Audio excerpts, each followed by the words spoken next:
يصنع من نفسه نجما تقتدي به النجوم، فخطف منها بعض الضوء إنه سفيان طفل مغربي سيكون بطل فيلم وثائقي ستبثه قريبا إحدى القنوات الكتالونية.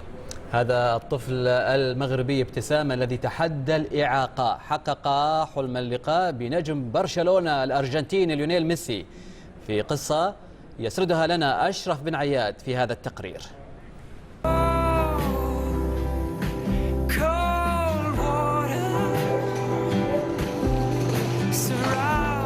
هناك صور في الحياة تحتاج إلى الصمت فقط.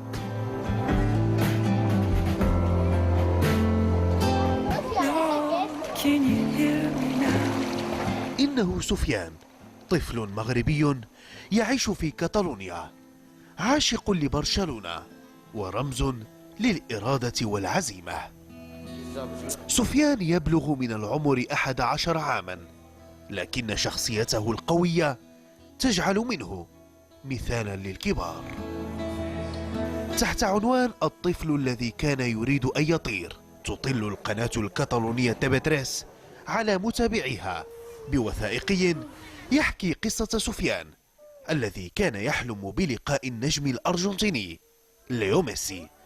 تحقق الحلم واكتشفنا الوجه الآخر لنجم الكرة العالمية، وهو يتحدث مع نجم في الإقبال على الحياة بتفاؤل.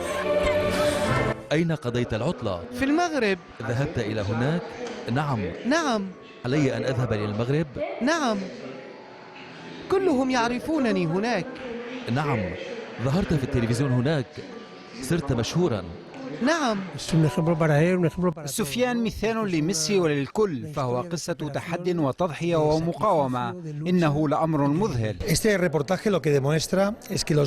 ما يبرزه هذا الوثائقي هو أن نجاح البارسا وليو ميسي تفوق أرضية الميدان، لأن المثال الذي يقدمه هؤلاء اللاعبون طيبتهم وإنسانيتهم تمكن الناس الذين يواجهون مشاكل أن يتجاوزوها من خلال الرياضة.